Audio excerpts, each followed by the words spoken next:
When football practice was drawing to a close, I had a lot of missed calls. I think I had a total of 27 missed calls. Coach opened up his truck door, and Noah basically was falling out of the truck like Jell-O. We more or less just sat there for 3 days, and they were waiting for the light bulb to come on. That's when we really realized that we were dealing with something bigger than any of us thought.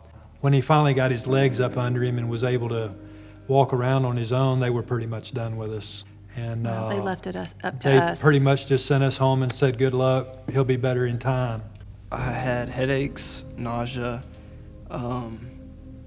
irritability, memory problems, a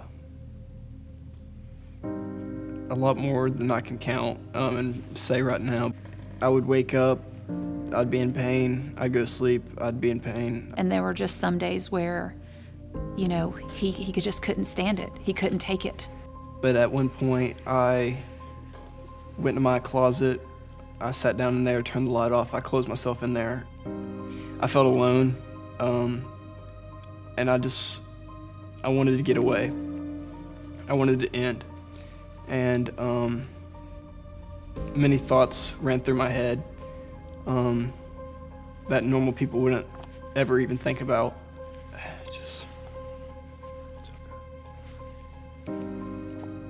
Normal people don't think about their lives and think that it should end right there.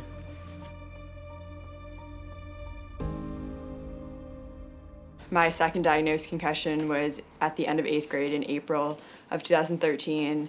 It was during a soccer game.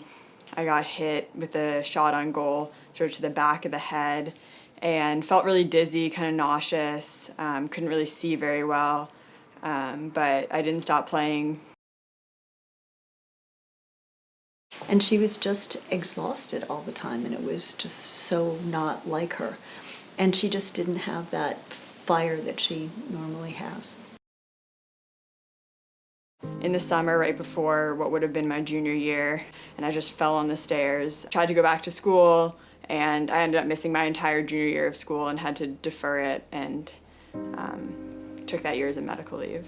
I would say my worst symptom is still headaches. I think short term, I just always feel not like myself at all, like it's kind of hard to describe. Also to watch her friends kind of out of sight, out of mind, and just little by little, pretty much all of them faded away, even when it was Esther reaching out.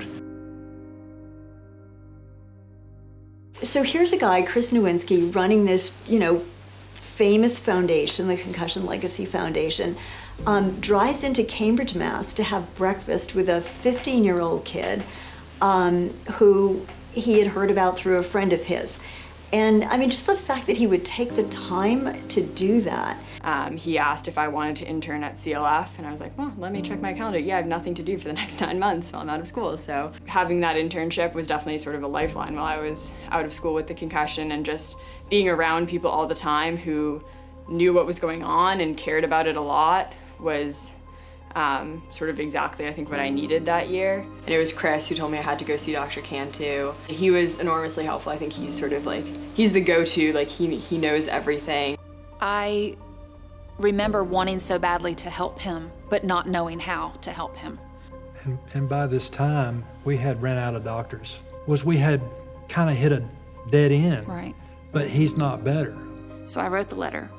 Dear Mr. Chris Nowinski, I have no idea if this letter will actually get to you. If it does get to you, I have no idea if you would be willing to help our family, or more specifically, my son. This is painfully hard. You are my last-ditch effort. I guess the moment that we realized that seeing Dr. Cantu at the Concussion Center there was different was when he sat down and started asking us to tell us his story. And he looked at Noah straight in the face and kind of leaned in close, and he said, Noah, you're going to get better.